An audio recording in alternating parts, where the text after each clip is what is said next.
ಕಾವೇರಿ ವಿವಾದ ನಡೀತಾ ಇರುವಂತಹ ಮಧ್ಯೆ ಮಂಡ್ಯ ಜಿಲ್ಲೆಯ ನಾಲೆಗಳಿಗೆ ಹರಿಯುತ್ತಾ ಕಾವೇರಿ ನೀರು ಅನ್ನುವಂತ ಪ್ರಶ್ನೆ ಹುಡ್ಕೋತಾ ಇದೆ. ಕಾವೇರಿ ನೀರಿಗಾಗಿ ಹೋರಾಟವನ್ನ ಈಗಾಗಲೇ ರೈತರು ಆರಂಭ ಮಾಡಿದ್ದಾರೆ.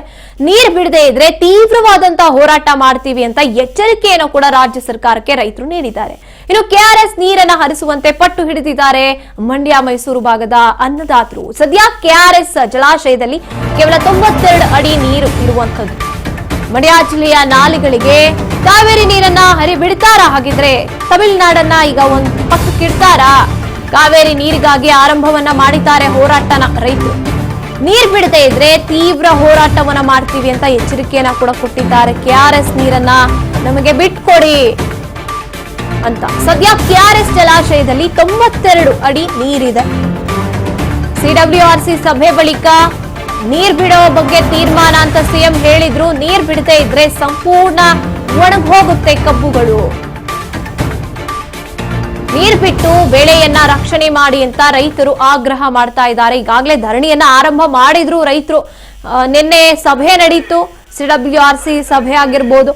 ಏನ್ ನಿರ್ಧಾರ ಆಯ್ತು ಅಥವಾ ಏನ್ ನಮಗೆ ಬೇಕಾಗಿರುವಂತ ಕಾವೇರಿ ನೀರನ್ನ ಇವರು ಬಿಟ್ಕೊಡ್ತಾರಾ, ನಮಗೆ ಒಪ್ಪಿಗೆ ಆಗುವಂತ ನಿರ್ಧಾರ ಮಾಡ್ಕೊಂಡಿದಾರಾ, ಸಿಎಂ ತಿಳಿಸ್ಬೇಕಾಗುತ್ತೆ. ಒಟ್ನಾಲೆಯಾಗಿ ನಮಗೆ ನಾಲೆಗಳಿಗೆ ನೀರನ್ನ ಬಿಡ್ಲಿಲ್ಲ, ಕೆಆರ್ಎಸ್ ನಿಂದ ಕಾವೇರಿ ನೀರನ್ನ ಹರಿ ಬಿಡ್ಲಿಲ್ಲ ಅಂದ್ರೆ ನಮ್ಮ ಕಬ್ಬು ಸಂಪೂರ್ಣವಾಗಿ ನಾಶ ಆಗುತ್ತೆ ಅಂತ ಈಗ ಆಗ್ರಹಿಸ್ತಾ ಇದ್ದಾರೆ ರೈತರು.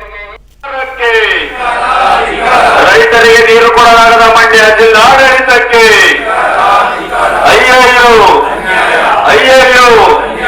ರೈತರಿಗೆ ಕರ್ನಾಟಕ ರಾಜ್ಯ ರೈತ ಸಂಘಕ್ಕೆ, ರೈತರ ಹೋರಾಟಕ್ಕೆ, ಜನ ಸರ್ಕಾರಕ್ಕೆ, ನೀರಿನ ಬಗ್ಗೆ ಧ್ವನಿ ಎತ್ತದ ಮಂಡ್ಯ ಜಿಲ್ಲೆಯ ಎಲ್ಲ ಜನಪ್ರತಿನಿಧಿಗಳಿಗೆ, ನೀರಿನ ಬಗ್ಗೆ ಧ್ವನಿ ಎತ್ತದ ಮಂಡ್ಯ ಜಿಲ್ಲೆಯ ಸಂಸದರಿಗೆ ಅಯ್ಯಯ್ಯೋ ಅಯ್ಯಯ್ಯೋ. ರೈತರಿಗೆ ನೀರು ಕೊಡಲಾಗದ ಮಂಡ್ಯ ಜಿಲ್ಲಾಡಳಿತಕ್ಕೆ ಅಯ್ಯಯ್ಯೋ ಅಯ್ಯಯ್ಯೋ. ರೈತರಿಗೆ, ರೈತರ ಹೋರಾಟಕ್ಕೆ, ಮಂಡ್ಯ ಜಿಲ್ಲಾ ರೈತರ ಹೋರಾಟಕ್ಕೆ, ಒಣಗುತ್ತಿರುವ ಬೆಳೆಗಳಿಗೆ ಈ ಕೂಡಲೇ ನೀರು. ಮಂಡ್ಯದಿಂದ ನಮ್ಮ ಪ್ರತಿನಿಧಿ ಪ್ರವೀಣ್ ಹೆಚ್ಚಿನ ಮಾಹಿತಿಯನ್ನು ನೀಡ್ತಾರೆ.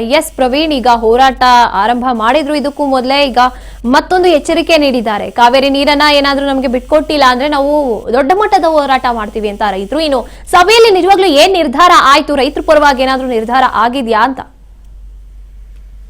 ಗಾಯತ್ರಿ, ಏನು ನೆನ್ನೆ ನಡೆದಂತಹ ದೆಹಲಿಯನ್ನ ಒಂದು ಸಿಡಬ್ಲ್ಯೂಆರ್ಸಿ ಮೀಟಿಂಗ್ ನಲ್ಲಿ ಈಗ ಕುಡಿಯುವ ನೀರಿಗೆ ಆದ್ಯತೆಯನ್ನ ನೀಡಿರುವಂತದ್ದು. ಅಂದ್ರೆ ಈಗೇನು ತಮಿಳುನಾಡು ಈ ಒಂದು ವಿಚಾರವಾಗಿ ಖ್ಯಾತಿಯನ್ನ ತೆಗೆದು ನೀರ್ ಬೇಕು ಅಂತ ಹೇಳಿ ತಮಿಳುನಾಡಿಗೂ ಕೂಡ ನೀರನ್ನ ಕೊಡುವಾಗಿಲ್ಲ, ಮತ್ತೆ ಬೆಳೆಗಳಿಗೆ ಬಳಸೋಗಿಲ್ಲ. ಕುಡಿಯೋ ನೀರಿಗಾಗಿ ನೀವು ಇರುವಂತ ನೀರನ್ನ, ಶೇಖರಣೆ ಆಗಿರುವಂತ ನೀರನ್ನ ಬಳಸ್ಕೋಬಹುದು ಅನ್ನೋ ತೀರ್ಮಾನ ಆಗಿದೆ.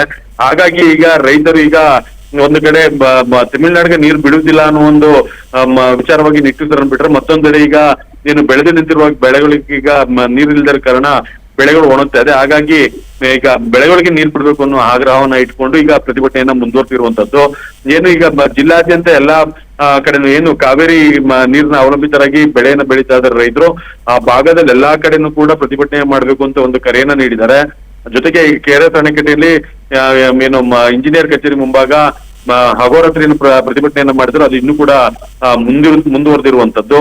ಪ್ರಸ್ತುತವಾಗಿ 92.84 ಅಡಿ ನೀರು ಈಗ ಕೆಆರ್ಎಸ್ ಅಣೆಕಟ್ಟೆಯಲ್ಲಿ ಲಭ್ಯವಿದೆ.